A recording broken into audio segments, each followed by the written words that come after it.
When love faces betrayal, is there anything left to save? This is no soft judgment, no gentle words. This is a fiery explosion of emotion, of betrayal, and hidden secrets that can't stay buried. A husband who fought illness, embattled life and death, now faces a deeper pain. The betrayal from the wife he's loved for 32 years. She didn't just deceive him physically. She treated him like something disposable. Harsh words, brutal truths. This story will make you question loyalty and true love. You'll find yourself asking, is there anything left to salvage after all of this? And the story isn't over yet. Before continuing the story, tell me which city you're watching from. I want to know how far this video has come. Don't forget to like and subscribe to the channel so I can send you exciting stories like this every day. My wife, with whom I've been living for 32 years, paused in the middle of changing out of her work clothes.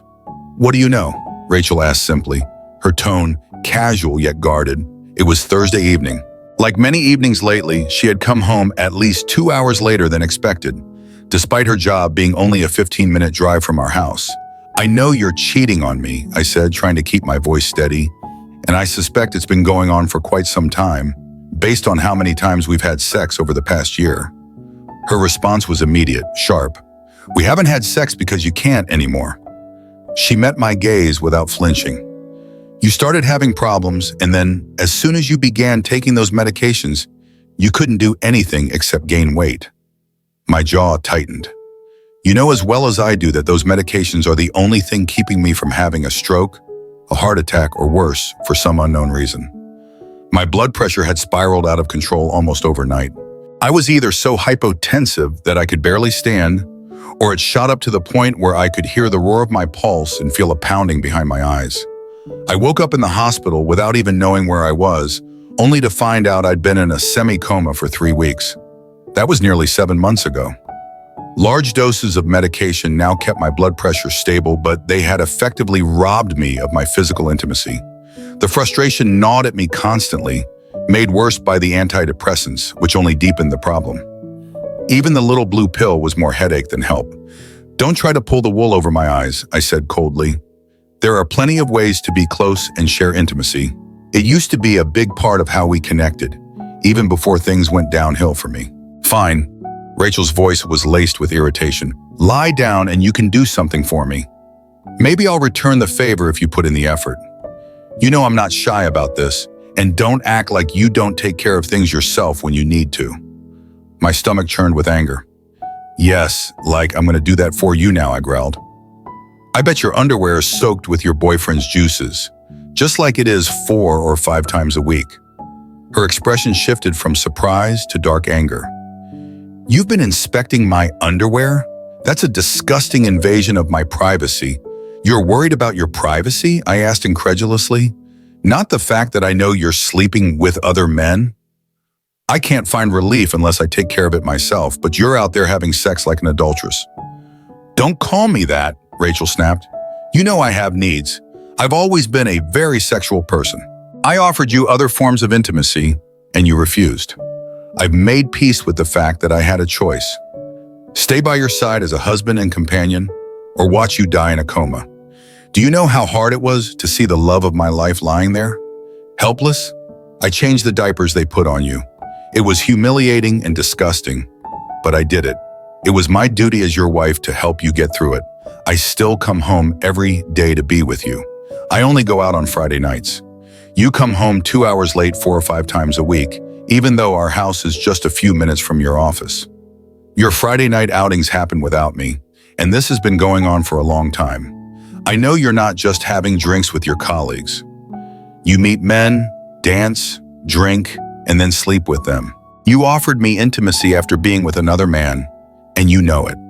Yes, there were a few times you offered to help me find some relief, but you just wanted to get it over with quickly. Of course, I refused." Rachel's gaze hardened. "Listen, I admit it. I've had sex with another man. Like I've told you before, I have needs, but there's absolutely no emotional connection between us, unlike what we have. I think of him as a toy. Please comment number 1 so that I can know that you like the video and subscribe to our channel. Your support is a great inspiration and encouragement for us." Thank you very much. We've always had a few toys around the house, and you never minded when I used them. You even liked watching me use them. In fact, you only used them on me to help me feel good until you could get back to normal. Think of him as just another toy, just something to distract me and make me happy. I laughed, the sound bitter. That guy, why not just use his name? Michael Daviser, and a toy doesn't take you dancing or to restaurants. You're used to that now, aren't you? Rachel's composure faltered. So you know his name, fine. We used to go out for dinner, then dancing and all that. We took amazing vacations, cruises and trips around the world. But with this virus, traveling stopped. For months, you haven't been able to stay awake past 8 in the evening. She muttered, then paused. I'm surprised you know his name. I think you've been spying on me. And what about Kevin Morgan? I take it Dave introduced you to? Bob steps in and keeps you entertained when Dave is busy. I continued bitterly. Rachel's face darkened. Damn, you really are spying on me. You've been checking my underwear, keeping tabs on me. It's creepy. All you do is scold me and make me feel even worse. You know you can't manage without me. I take you to your doctor's appointments. I cook your meals, and even just playing with your bot exhausts you. Your spying drives me insane. It's incredibly disrespectful that you're tracking my every move. Disrespectful? And those guys are just toys. I took a few deep breaths, trying to calm myself as I felt my blood pressure rising. And what about the things you've said to them about me? About how I'm incapable of anything? Sitting here at home, playing with my dog. You told them you wanted me to lick their juices off you, and how hot you thought that would be. Rachel's cheeks flushed, and she looked away. You heard that? Yes, I said some pretty wild things, but it's not real. I was just boosting their egos. Both of those guys get a kick out of thinking they're humiliating another man, especially their boss. I assume you know they both work for your company, but they get so cocky when I stroke their egos. I want them to feel like they're on top of the world. They know I use them for sex, but they have no idea I think of them as nothing more than toys, darling. You're my husband. Yes, I know I'm kept in suspense by these guys, but it's the same as using a toy. Wait a minute. You know about our private conversations? You're eavesdropping on me. Damn it, this is unacceptable, Rachel exclaimed. Do you have a bug in my bag or in my apartment? I stared at her, my heart heavy and my anger simmering. She was deflecting, trying to shift the blame, but I wasn't going to blunt her. Fine. I know you're angry, but we've been together for so long that we've become one. Yes, I've been with a couple of guys, but I always take care of you. Well, maybe not in a sexual way. I tried something, but you refused. I want to make you happy. These guys are nothing more than simple toys. Seriously, you don't want to admit that you're dripping with one of those guys. I stayed out of it, but you're calling those two idiots just toys like any other toy you have. No respect for my feelings. It's disgusting, and it's not just about sex. You're getting pleasure from it. It's complete disregard for my feelings, a total lack of respect. I could feel my face turning red. Her disregard for my suffering only fueled my anger. Oh, don't raise your blood pressure, Rachel said.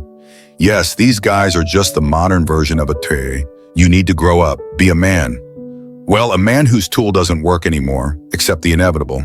I'm gonna sleep with these guys whenever I need to. They're just toys. I always come back home to you. You'll probably live another 25 years like your parents well into your 80s, and I'll be by your side the whole time. So what if I get some pleasure from another man? It's you I love. We'll be together until the end. I ordered dinner for you. It should be delivered soon. I have a date, and I'm going to unwind a little. I was going to tell you I needed to return to the office to finish a contract for tomorrow.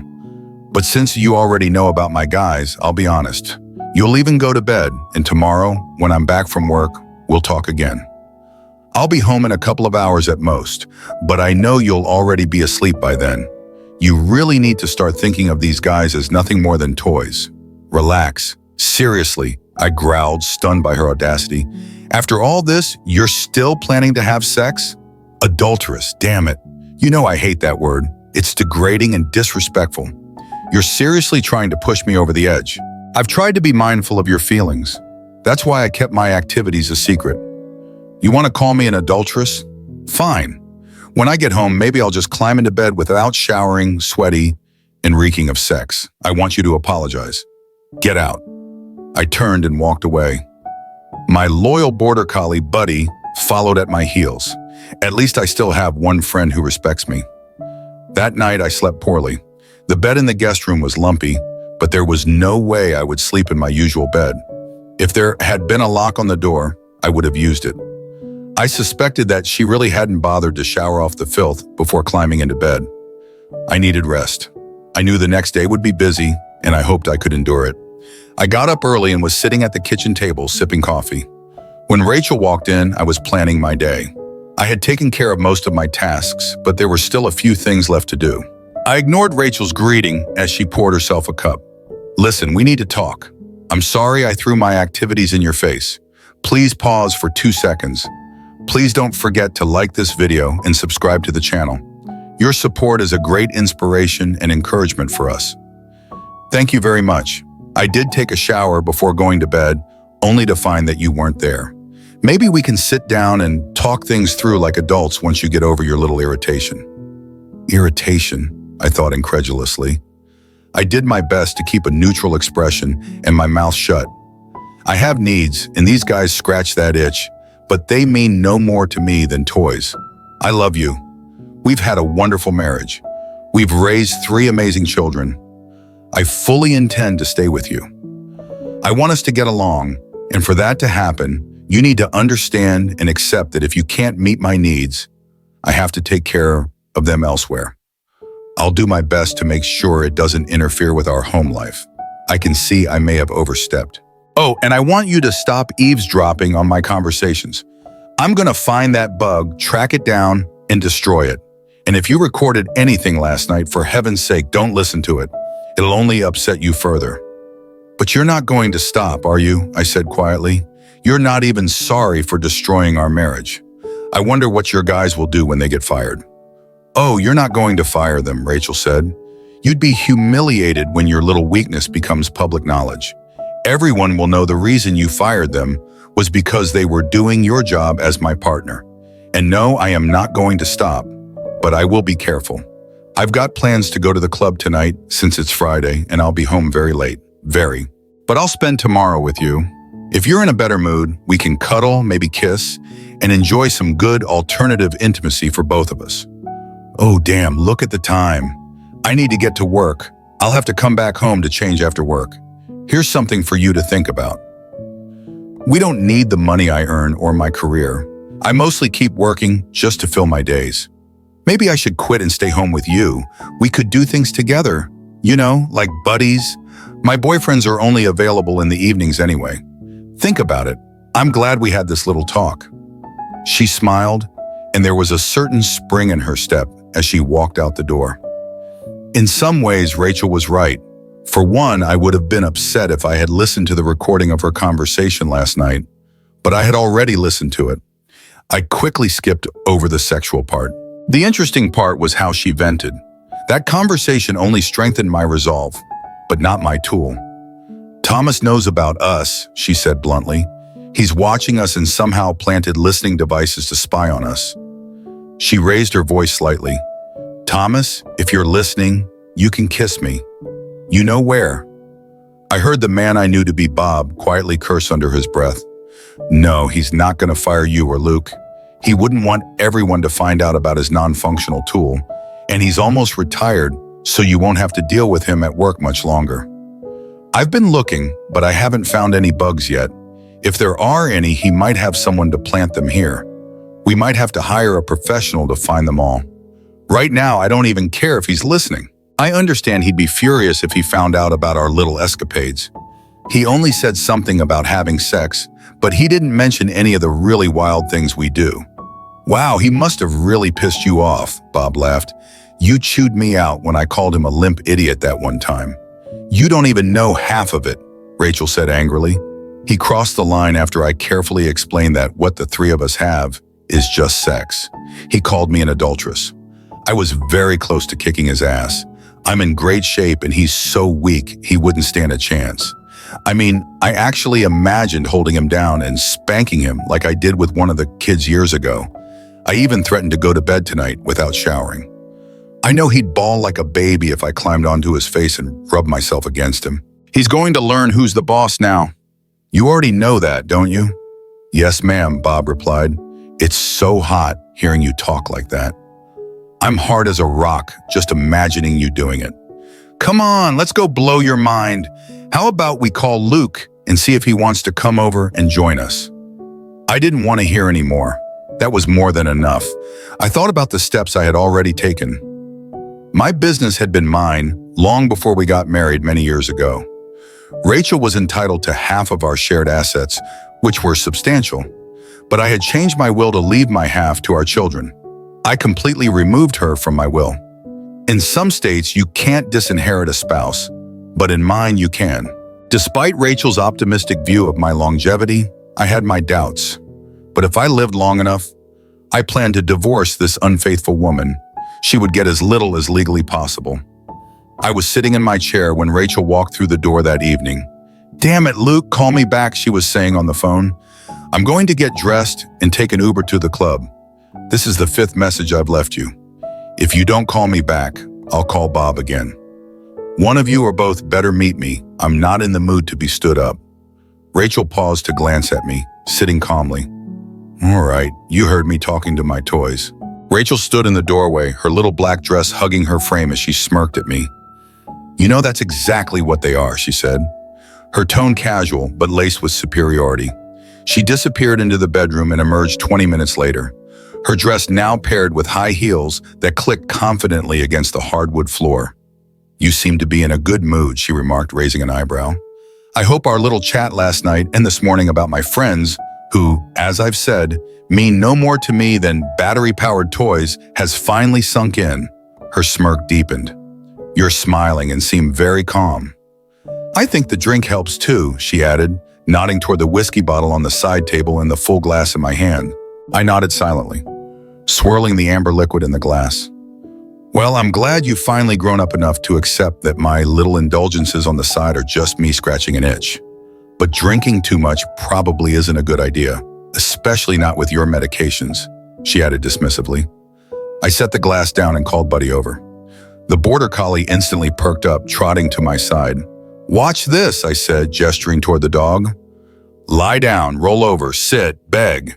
Buddy executed each command flawlessly, his tail wagging enthusiastically. I looked at Rachel for a reaction. She yawned, barely impressed. "That dog is the only thing that's kept you distracted over the past few months." Great, her disinterest didn't faze me. I continued engaging Buddy, issuing commands and feeding him treats from the plate on the table beside me. The plate held 4 elongated pieces of meat, arranged neatly. Rachel's gaze flicked to the plate briefly. "You really do seem happy and content," she said after a moment. "I think you're starting to understand that my little amusements don't mean much. They're just like using a couple of toys to make sure I get some pleasure." She repeated, her voice firm, seeking my agreement. I ignored her, gesturing to Buddy to spin in a circle. "Check this out," I said enthusiastically. Rachel crossed her arms, her smirk returning. "I'll give you this. You've finally grown up."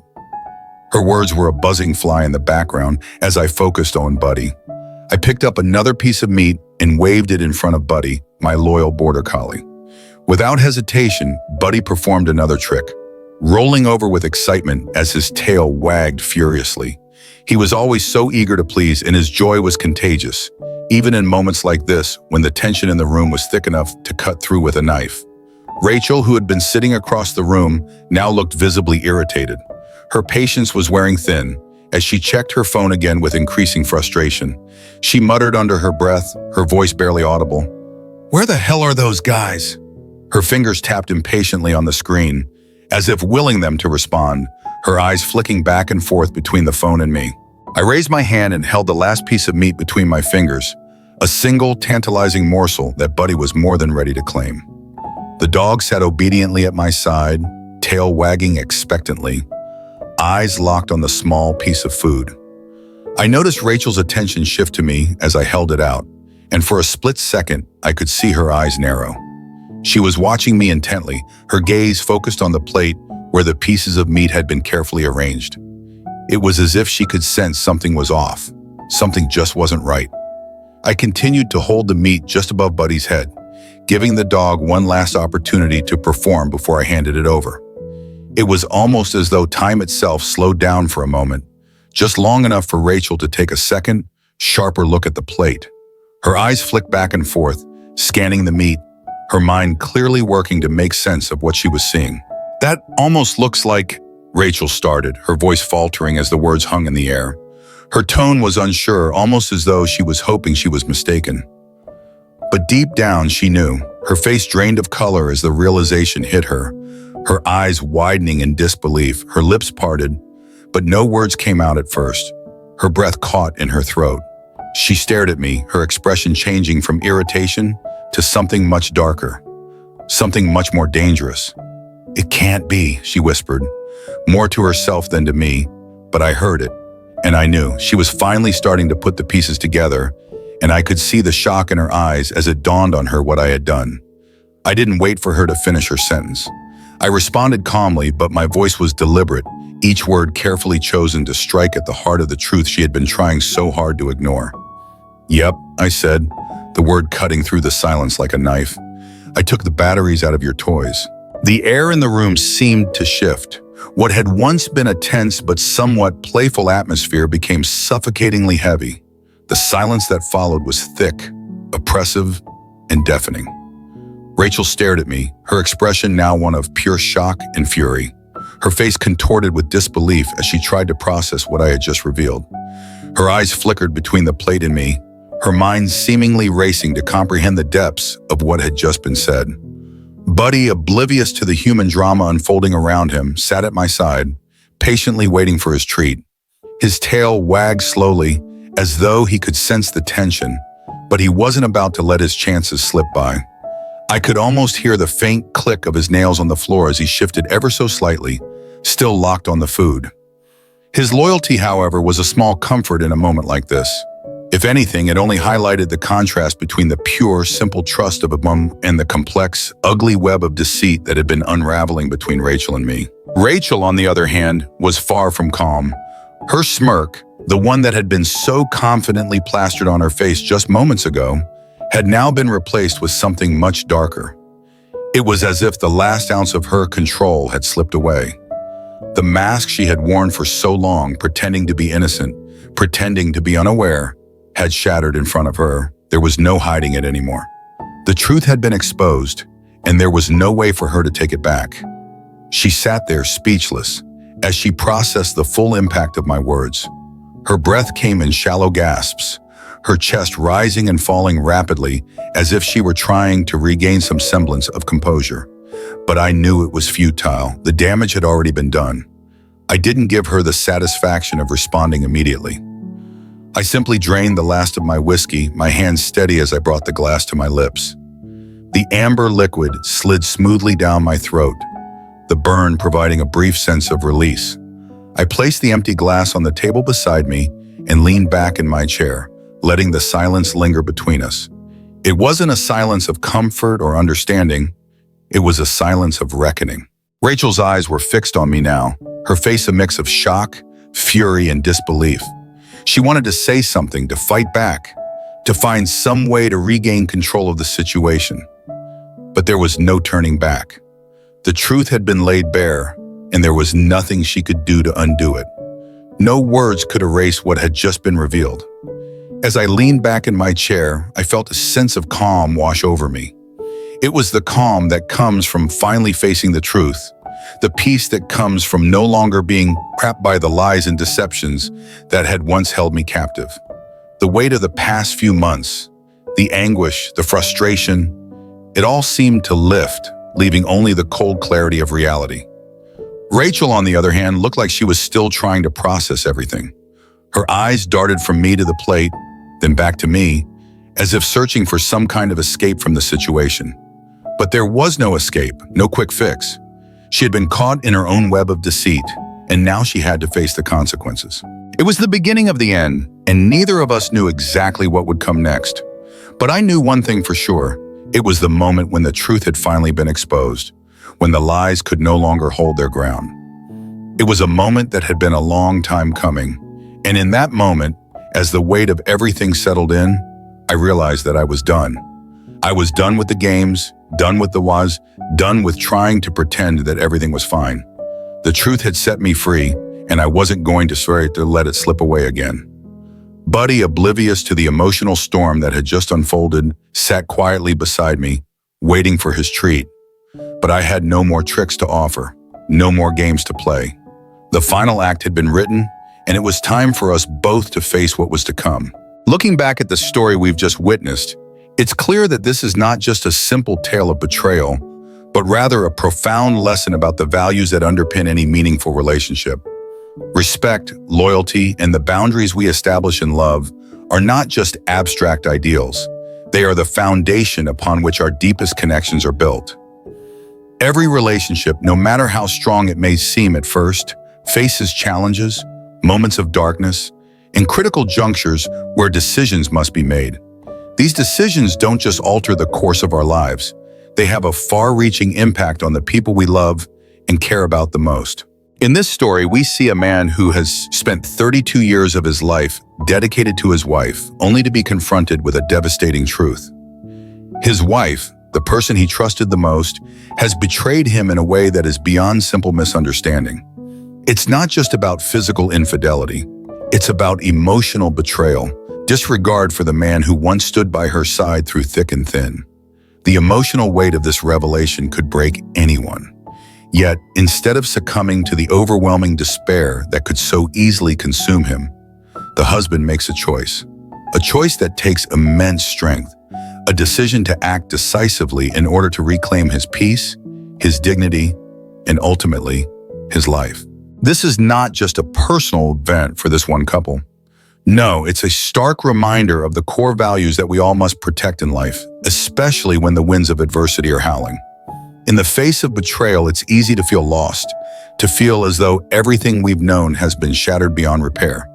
But it is precisely in these moments that the true essence of who we are is tested.